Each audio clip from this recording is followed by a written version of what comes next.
জুলাই অভ্যুত্থানের পর এবং আওয়ামী লীগের পতনের পরে বিএনপি বাংলাদেশের সবচেয়ে বড় রাজনৈতিক দল। জামাত এবং বিএনপি এক সময় জোট বেঁধে নির্বাচন করলেও এখন তাদের মধ্যে মতবিরোধ দেখা দিয়েছে এবং তারা আলাদাভাবে নির্বাচনের সিদ্ধান্ত নিয়েছে।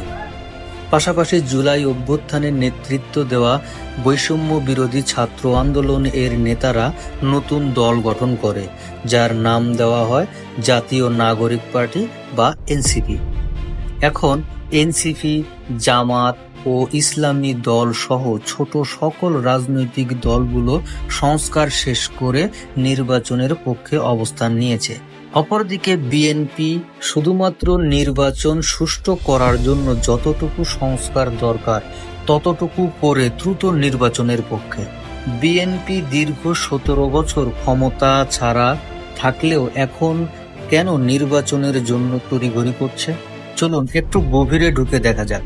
আর আপনি যদি ডার্ক লাইট চ্যানেলে নতুন হয়ে থাকেন তাহলে এ ধরনের ভিডিও সবার আগে দেখার জন্য আমাদের চ্যানেলটি সাবস্ক্রাইব করুন।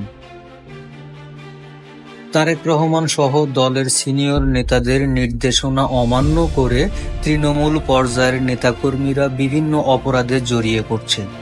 বিভিন্ন গণমাধ্যমের বরাত দিয়ে বিএনপির চাঁদাবাজি, ধর্ষণের চিত্র জনগণের সামনে চলে আসছে, যার ফলে জনসমর্থন দিন দিন কমছে।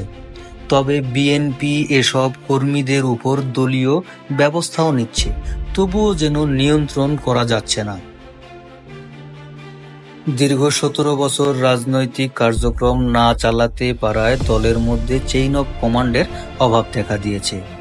তারেক রহমান চাইলেও বিভিন্ন অপকর্মের সাথে জড়িত সকল নেতাকর্মীকে দল থেকে অপসারণ করতে পারছে না, কারণ যদি অপসারণ করতে চায় তাহলে দলের অনেক নেতাকর্মীকে অপসারণ করতে হবে, যা দলের মধ্যে বিশৃঙ্খলা সৃষ্টি করবে। যত সময় পার হচ্ছে জামাত, এনসিপি ও অন্যান্য দলের জোটের সম্ভাবনাও বাড়ছে।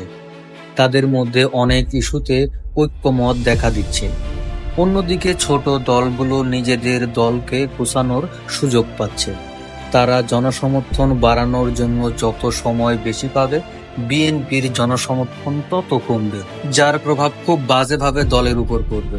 তারেক রহমান হয়তো চাচ্ছে সরকার গঠনের পর এসব ব্যক্তিদের ক্রমান্বয়ে অপসারণ করতে। 111-এ ফখরুদ্দিন আহমদ ও মইনুল আহমদ যেভাবে 90 দিনের তত্ত্বাবধায়ক সরকারকে 2 বছরে নিয়ে গিয়েছিল এবং -2 ফর্মুলা অ্যাপ্লাই করেছিল, সেই অবস্থা ফিরে আসার একটা শঙ্কা বিএনপির মধ্যে রয়েছে, যার যথেষ্ট কারণও আছে। কেননা বিএনপির বিভিন্ন নেতাকর্মীর নামে এখনো অনেক মামলা আছে, যার ফলে চাইলে বিএনপির উপর দমনমূলক ব্যবস্থা নেওয়া সম্ভব, এমনকি যে কারণে তারেক রহমান এখনো দেশে আসছে না। নির্বাচন প্রকৃতপক্ষে কবে হচ্ছে সেই বিষয়ে এখনো অস্পষ্টতা রয়ে গেছে। নির্বাচন কি ফেব্রুয়ারিতে হবে? আপনার মতামত কি? কমেন্ট বক্সে জানান।